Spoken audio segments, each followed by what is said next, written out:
അപ്പോൾ ഇങ്ങനെയുള്ള മരുമകനെ ദേശീയപാതയുടെ ഉദ്ഘാടന ചടങ്ങിലേക്ക് ക്ഷണിച്ചില്ല എന്ന് പറഞ്ഞാൽ അത് കേവലം ഒരു പൂജാ വ്യതിക്രമം മാത്രമല്ല, ഈ കേരള ചക്രവർത്തിയോടുള്ള ഒരു അവഹേളനം കൂടി. കഴിഞ്ഞ വർഷം മലപ്പുറത്ത് ദേശീയപാതയിൽ പണി പൂർത്തിയായിരുന്ന ഒരു സെഗ്മെന്റിൽ ഒരു ഭാഗം തകർന്നു വീണു എന്നുള്ള ഒരു സംഭവം ഉണ്ടായിരുന്നു. അങ്ങനെ ഒരു സംഭവം ഉണ്ടാകുന്ന സമയത്ത് അതിന്റെ ഉത്തരവാദിത്തത്തിൽ നിന്ന് പൂർണ്ണമായിട്ടും ഒഴിഞ്ഞ ആൾക്കാരാണ് നമ്മുടെ കേരള സംസ്ഥാനം ഭരിക്കുന്നത്. ചക്രവർത്തിയെ അവഹേളിക്കുന്നവരാണ് മകളെ താഴ്ത്തിക്കെട്ടുന്നത്, മരുമകനെ തുല്യനായിട്ട് അംഗീകരിക്കാത്തത്. മരുമകൻ എന്ന് വെച്ചാൽ യുവരാജാവാണ്, ഭാവിയിലേക്കുള്ള കേരള ചക്രവർത്തിയാണ്. ഒരു തരത്തിലും ശ്രീ മുഹമ്മദ് റിയാസ് ഒരു ക്ഷണിതാവാകാനുള്ള ഒരു തരത്തിലുള്ള അർഹതയും അദ്ദേഹത്തിന്റെ പദവി കൊണ്ട് അവിടെ ഉണ്ടായിരുന്നില്ല എന്നുള്ളതാണ് വസ്തുത. അതിന്റെ പേരിൽ വെറുതെ കരഞ്ഞിട്ടോ അതിന്റെ പേരിൽ പരാതി പറഞ്ഞിട്ടോ എന്നെ വിളിച്ചില്ല മറ്റവനെ വിളിച്ചു എന്നൊക്കെ പറഞ്ഞതുകൊണ്ടോ ഒരു തരത്തിലുള്ള പ്രയോജനവും ഇല്ല എന്ന് ശ്രീ മുഹമ്മദ് റിയാസ് മനസ്സിലാക്കണം. നമ്മുടെ കേരളത്തിൽ ദേശീയപാതയുടെ 2 പ്രധാനപ്പെട്ട സ്ട്രെച്ചുകൾ ഇന്ന് നമ്മുടെ പ്രധാനമന്ത്രി ശ്രീ നരേന്ദ്രമോദി രാഷ്ട്രത്തിന് സമർപ്പിച്ചു. അങ്ങനെ വളരെ സ്വാഗതാർഹമായിട്ടുള്ള നല്ല ഒരു തീരുമാനം കേന്ദ്ര സർക്കാർ നടപ്പാക്കുമ്പോൾ അതിനിടയ്ക്ക് വലിയൊരു വിവാദം ഉണ്ടാക്കുന്നതിന് വേണ്ടി ശ്രമിക്കുകയാണ് ഇവിടുത്തെ ഇടത് സർക്കാർ. എന്തുകൊണ്ടാണ് അത് എന്ന് ചോദിച്ചാൽ, കേന്ദ്ര സർക്കാരിനോടൊപ്പം തന്നെ സംസ്ഥാന സർക്കാരും ഭാരിച്ച പണച്ചെലവ് നടത്തിയിരിക്കുന്ന ഒരു പദ്ധതിയിൽ കേരളത്തിന്റെ പൊതുമരാമത്ത് വകുപ്പ് മന്ത്രിയായിട്ടുള്ള ആളാരാണെന്ന് ഞാൻ പറയാതെ തന്നെ നിങ്ങൾക്ക് മനസ്സിലാക്കി കാണും എന്ന് വിചാരിക്കും. നമ്മുടെ കണ്ണിന്റെ കണ്ണും കൽബിന്റെ കൽബുമായിരിക്കുന്ന പ്രിയപ്പെട്ട മരാമത്ത് ടൂറിസം മന്ത്രി സഖാവ് ശ്രീ മുഹമ്മദ് റിയാസിന് ക്ഷണമില്ല എന്നതുകൊണ്ടാണ് ഈ തരത്തിലുള്ള ഒരു നടപടിയിലേക്ക് പോകുന്നത്. പൂജിക്കപ്പെടാതെ പോയ സംപൂജ്യനായ വ്യക്തി. അതിനോടൊപ്പം തന്നെ അവർ പറഞ്ഞ ഒരു കാര്യം, BJPയുടെ സംസ്ഥാന അധ്യക്ഷൻ ശ്രീ രാജീവ് ചന്ദ്രശേഖർ ഈ ചടങ്ങിൽ ഒരു ക്ഷണിതാവാണ്. മുഹമ്മദ് റിയാസിനെ ക്ഷണിക്കുന്നില്ല എങ്കിൽ രാജീവ് ചന്ദ്രശേഖറിനെ എങ്ങനെ ക്ഷണിക്കാൻ കഴിയും? അദ്ദേഹത്തിനെ മറ്റ് പാർട്ടികളുടെ അധ്യക്ഷന്മാരെ ക്ഷണിക്കാത്തപ്പോൾ എന്ത് പ്രത്യേകതയിലാണ് ക്ഷണിക്കുന്നത് തുടങ്ങിയ കാര്യങ്ങളാണ് ചോദിക്കുന്നത്. എന്തായാലും ഒരൊറ്റ കാര്യമേ ആമുഖമായിട്ട് പറയാനുള്ളൂ, ശ്രീ മുഹമ്മദ് റിയാസ് കരഞ്ഞിട്ട് പ്രത്യേകിച്ച് കാര്യമൊന്നും ഈ വിഷയത്തിൽ ഇല്ല എന്നുള്ളത് മനസ്സിലാക്കണം. നമുക്കറിയാം, ദേശീയപാതയുമായി ബന്ധപ്പെട്ട് 2 പ്രധാനപ്പെട്ട നടപടികളാണ് ഉള്ളത്. അതിലൊന്ന് സ്ഥലം ഏറ്റെടുപ്പാണ്, രണ്ടാമത്തേത് അതിൻ്റെ നിർമ്മാണ ചെലവാണ്. ഇത് രണ്ടും ഭാരിച്ച ചെലവുകൾ തന്നെയാണ്. കേരളം ദേശീയപാത അതോറിറ്റിക്ക് മുന്നിൽ വെച്ച വാഗ്ദാനം എന്താണ് എന്ന് വെച്ചാൽ, സ്ഥലം ഏറ്റെടുപ്പിന്റെ 25% തുക കേരളം വഹിക്കും എന്നുള്ളതാണ്. അതായത് ഏതാണ്ട് 27,000 കോടി രൂപ കേന്ദ്ര സർക്കാരും 5,600 കോടി രൂപ സംസ്ഥാന സർക്കാരും വഹിക്കും എന്നുള്ളതാണ് അതിന്റെ പ്ലാൻ. ഇനി രണ്ടാമത് ഇതിന്റെ നിർമ്മാണ ചെലവാണ്. ആ നിർമ്മാണ ചെലവ് എന്നത് അതിന്റെ എസ്റ്റിമേറ്റ് ഏതാണ്ട് 65,000 കോടി രൂപയാണ്. ഇത് പൂർണ്ണമായും, അതായത് 100% വഹിക്കുന്നത് കേന്ദ്ര സർക്കാരാണ്. അതിൽ സംസ്ഥാന സർക്കാരിന്റെ ഒരു പൈസ പോലും കോൺട്രിബ്യൂഷൻ ആയിട്ടില്ല.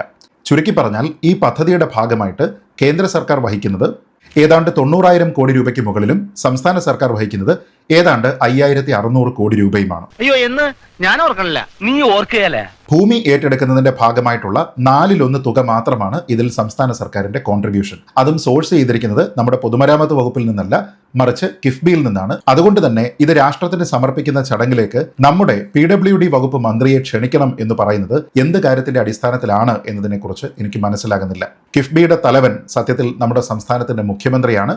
അതുകൊണ്ട് തന്നെ അദ്ദേഹത്തിന് ഔദ്യോഗികമായിട്ടുള്ള ക്ഷണമുണ്ട്. അതുകൂടാതെ ഈ പദ്ധതിയുമായി വേണ്ട മറ്റുള്ള ലോക്കൽ അപ്രൂവലുകളും മറ്റു പല കാര്യങ്ങളും നൽകേണ്ടുന്ന ഡിപ്പാർട്ട്മെന്റുകളുടെ ഒക്കെ മന്ത്രിമാർക്ക് ഇതുമായി ബന്ധപ്പെട്ട ക്ഷണമുണ്ട്. ഇതിൽ യാതൊരു വിധത്തിലുള്ള കോൺട്രിബ്യൂഷനും ഇല്ലാത്തത് നമ്മുടെ പൊതുമരാമത്ത് വകുപ്പിനാണ്. അതുകൊണ്ട് തന്നെ അതിന്റെ മന്ത്രി ശ്രീ മുഹമ്മദ് റിയാസിന് ഈ ചടങ്ങിലേക്ക് ക്ഷണമൊന്നും തന്നെ നൽകിയില്ല എന്നുള്ളതാണ് വസ്തുത. പിന്നെ പ്രധാനമന്ത്രി പങ്കെടുക്കുന്ന ഒരു ചടങ്ങാകുമ്പോൾ അതിൽ ആരൊക്കെയാണ് പങ്കെടുക്കേണ്ടത്, എന്തൊക്കെയാണ് അതിന്റെ പ്രോട്ടോകോൾ, ആരെയൊക്കെ ക്ഷണിക്കണം, ഈ കാര്യങ്ങളെല്ലാം പൂർണ്ണമായി തീരുമാനിക്കുന്നത് പ്രധാനമന്ത്രിയുടെ ഓഫീസാണ്. അതുകൊണ്ട് തന്നെ ആ ചടങ്ങിൽ ഒരാളെ ക്ഷണിച്ചു കഴിഞ്ഞാൽ അയാൾ എങ്ങനെ എവിടെ വന്നു, എന്തിനെവിടെ വന്നു എന്നിങ്ങനെയുള്ള ചോദ്യങ്ങൾക്ക് ഒരു തരത്തിലുള്ള പ്രസക്തിയുമില്ല. കാരണം അതുമായി ബന്ധപ്പെട്ട തീരുമാനമെടുക്കുന്നത് പൂർണ്ണമായും കേന്ദ്ര സർക്കാരാണ്, പ്രധാനമന്ത്രിയുടെ ഓഫീസാണ്. അതുമായി ബന്ധപ്പെട്ട എല്ലാവിധ സെക്യൂരിറ്റി ചെക്കുകളും കാര്യങ്ങളും എല്ലാം കഴിഞ്ഞ് അവരാണ് അതിലാരൊക്കെയാണ് സ്റ്റേജിൽ ഇരിക്കേണ്ടത് എന്നുള്ള കാര്യം തീരുമാനിക്കുക. മറ്റാർക്കും അതിൽ ഒരു തരത്തിലുള്ള അഭിപ്രായത്തിനും പ്രസക്തിയില്ല എന്നുള്ളത് ശ്രീ മുഹമ്മദ് റിയാസ് മനസ്സിലാക്കണം. ഇനി കഴിഞ്ഞ വർഷം മലപ്പുറത്ത് ദേശീയപാതയിൽ പണി പൂർത്തിയായിരുന്ന ഒരു സെഗ്മെന്റിൽ അവിടെ ഒരു ഭാഗം തകർന്നു വീണു എന്നുള്ള ഒരു സംഭവം ഉണ്ടായിരുന്നു. അങ്ങനെ ഒരു സംഭവം ഉണ്ടാകുന്ന സമയത്ത് അതിന്റെ ഉത്തരവാദിത്തത്തിൽ നിന്ന് പൂർണ്ണമായിട്ടും ഒഴിഞ്ഞ ആൾക്കാരാണ് നമ്മുടെ കേരള സംസ്ഥാനം ഭരിക്കുന്നത്. അന്ന് നമ്മുടെ മുഖ്യമന്ത്രി തന്നെ പറഞ്ഞത് ഈ ഹൈവേ വികസനം എന്നത് പൂർണ്ണമായിട്ടും ഒരു കേന്ദ്ര സർക്കാർ പദ്ധതിയാണ്. അതിൽ ആ മുതൽ ക്ഷ വരെയുള്ള എല്ലാ കാര്യങ്ങളും തീരുമാനിക്കുന്നത് കേന്ദ്ര സർക്കാരാണ്. അതിൽ സംസ്ഥാന സർക്കാരിന് ഒരു വിധത്തിലുള്ള പങ്കുമില്ല എന്നാണ്.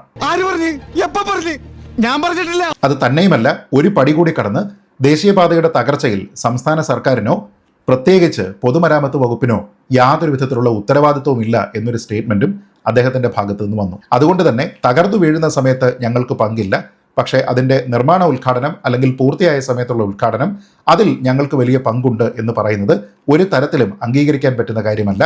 അത് പൂർണ്ണമായിട്ടും ഡബിൾ സ്റ്റാൻഡേർഡാണ്, ഇരട്ടത്താപ്പാണ്. നാണമുണ്ടോടാ നിനക്ക്? ഇല്ല. അതിന്റെ പൂർണ്ണമായിട്ടുള്ള ഉത്തരവാദിത്തം ഗുണമായാലും ദോഷമായാലും അത് കേന്ദ്ര സർക്കാരിന് മാത്രമാണ്. ഇത്രയും ഭാരിച്ച പണം അവർ മാത്രമാണ് മുടക്കുന്നത്, അല്ലാതെ സംസ്ഥാന സർക്കാരല്ല. അതും കിഫ്ബി വഴി സോഴ്സ് ചെയ്യുന്ന സമയത്ത് എന്തിനാണ് പൊതുമരാമത്ത് വകുപ്പ് മന്ത്രിയെ ഈ ചടങ്ങിലേക്ക് ക്ഷണിക്കേണ്ടത് എന്നതിനെക്കുറിച്ച് മനസ്സിലാകുന്നില്ല.